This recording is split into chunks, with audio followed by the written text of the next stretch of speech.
ಸಂಘರ್ಷ ಸಮಿತಿ ಜನವರಿ 24ಕ್ಕೆ 50 ವರ್ಷಗಳ ತುಂಬಿ ಪೂರೈಸಿದೆ.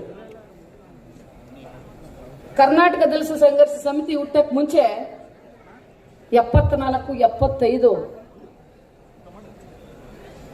ದಲಿತರು ಯಾರು ಅಂತ ಗುರುತಿಸೋರಿರ್ಲಿಲ್ಲ. ದಲಿತರ ಸಮಸ್ಯೆ ಏನು ಅಂತ ಹೇಳೋರಿರ್ಲಿಲ್ಲ.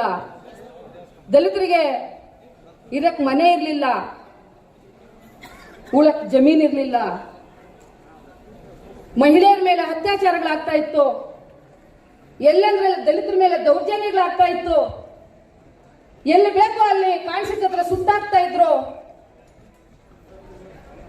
ದಲಿತರಂದ್ರೆ ಪ್ರಾಣಿಗಳಿಗಿಂತ ಹೀನಾಯವಾಗಿ ನಮ್ಮನ್ನು ಕಾಣ್ತಿದ್ರು. ಅದು ಯಾಡಲ್ಲಿ ಬಂತು. ದಲಿತರು ಅಂತ ನಾವು ಇದೀವಿ ಅಂತ ಗೊತ್ತಾಗಿದ್ದು ಸಿಂಹಗರ್ಜನೆ ಅಂತ ಬಂದಂತಹ ಪ್ರೊಫೆಸರ್ ಬಿ ಕೃಷ್ಣಪ್ಪನವರು ಬಂದಾಗ ನಾವಿದ್ದೀವಿ ಅಂತ ಸರ್ಕಾರಕ್ಕೆ ಏನು ಮನದಟ್ಟಾಯಿತು. ಆಗಿಂದ ಈವರೆಗೂ ಕೂಡ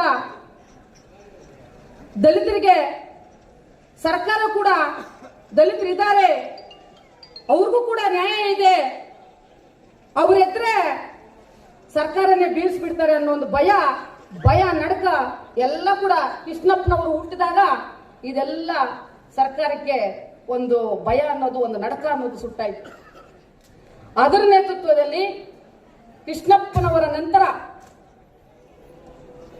ಚರಿತ್ರೆಯನ್ನು ಸೃಷ್ಟಿ ಮಾಡಿದಂತಹ ಕರ್ನಾಟಕ ದಲಿತ ಸಂಘರ್ಷ ಸಮಿತಿ ಎಂ ಗುರುಮೂರ್ತಿ ಅವರ ನೇತೃತ್ವದಲ್ಲಿ ಇಡೀ ರಾಜ್ಯಾದ್ಯಂತ ಚಿತ್ರ ಆಗಿ ಹೋಗಿರ್ತಕ್ಕಂಥ ದಲಿತ ಸಂಘಟನೆಗಳನ್ನ ಒಂದು ಕಡೆ ಎಳ್ಕೊ ಬಂದು ಕೂರಿಸಿ ನಾವಿದ್ದೀವಿ, ನಮ್ಮನ್ನು ಗುರ್ಸಿ, ನಮ್ಮ ಸಮಸ್ಯೆಗಳು ಹಿಂಗಿದ್ದಾವೆ ಅಂತ ಹೇಳ್ಬಿಟ್ಟು ಇವತ್ತು ಎಂ ಗುರುಮೂರ್ತಿ ಅವರು ಕರ್ನಾಟಕ ದಲಿತ ಸಂಘರ್ಷ ಸಂಘಟನೆಯನ್ನ ಇಡೀ ರಾಜ್ಯಾದ್ಯಂತ ಚರಿತ್ರೆಯನ್ನ ಸೃಷ್ಟಿ ಮಾಡಿದಂತ ವ್ಯಕ್ತಿ ಯಾರಾದ್ರೂ ಇದ್ದಾರೆ ಅಂತ ಹೇಳಿದ್ರೆ ನಮ್ಮ ಗುರುಮೂರ್ತಿ ಸಾಹೇಬರು ಅಂತ ಹೇಳಕ್ ಇಷ್ಟಪಡ್ತೀನಿ. ಬಂಧುಗಳೇ, ಇವತ್ತು ಸಂಭ್ರಮನ ನಾವು ಆಚರಿಸಿ ಮಾಡ್ತಾ ಇದ್ದೀವಿ. ಇಲ್ಲಿ ರಾಜಕೀಯ ವ್ಯಕ್ತಿಗಳು ಬಂದೋದ್ರು. ನಮ್ಮ ಮನವಿಗಳನ್ನ ನಾವಿಲ್ಲಿ ಹೇಳ್ಬೇಕಾಗಿತ್ತು. ಯಾಕಂತ ಹೇಳಿದ್ರೆ ಅಧ್ಯಕ್ಷರು ಮಾತಾಡುವಾಗ ಎಲ್ಲರೂ ಇರಬೇಕಾಗಿತ್ತು ರಾಜಕೀಯ ವ್ಯಕ್ತಿಗಳು.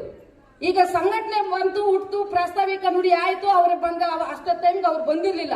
ಮಧ್ಯದಲ್ಲಿ ಏನು ಸಂಭ್ರಮದ ಬಗ್ಗೆ ಸ್ವಲ್ಪ ಮಾತಾಡಿದ್ರು, ಹೋದ್ರು.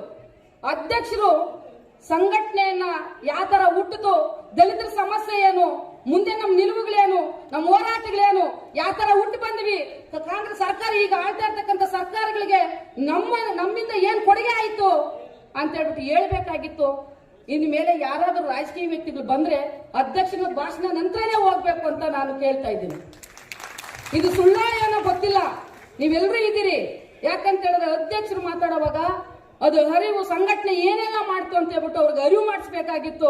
ನಮ್ಮ ಸಮಸ್ಯೆಗಳು ನಾವು ಮಾಡ್ತೀವಿ ಅಂತ ಹೇಳ್ಬಿಟ್ಟು ಹೋಗ್ತಾರೆ. ಬಟ್ ಅವ್ರು ನಮ್ಮನ್ನ ಕರೆಸಿ ಒಂದು ಸಭೆ ಮಾಡಿ ನಮ್ಮ ಸಮಸ್ಯೆಗಳಿಗೆ ಸ್ಪಂದಿಸದೆ ಕೊಟ್ರೆ ಮಾತ್ರ ಇನ್ನು ಮುಂದೆ ಯಾವುದೇ ರಾಜಕೀಯ ವ್ಯಕ್ತಿಗಳನ್ನ ಕರೆಸಿದ್ರು ಕೂಡ ಅಧ್ಯಕ್ಷರ ಭಾಷಣ ನಂತರನೇ ಹೋಗ್ಬೇಕು ಅಂತ ಹೇಳ್ಬಿಟ್ಟು ನಾವು ತೀರ್ಮಾನ ಮಾಡ್ಕೋಬೇಕು ನಮ್ಮ ಸಮಿತಿಯವರು ಅಂತ ಹೇಳ್ಬಿಟ್ಟು ಈ ಸಂದರ್ಭದಲ್ಲಿ ಹೇಳ್ತಾ ನನಗೆ ಈ 2 ಮಾತು ಮಾತಾಡಕ್ಕೆ ಅವಕಾಶ ಕೊಟ್ಟಂತೆ ನಿಮ್ಮೆಲ್ಲರಿಗೂ ಒಂದು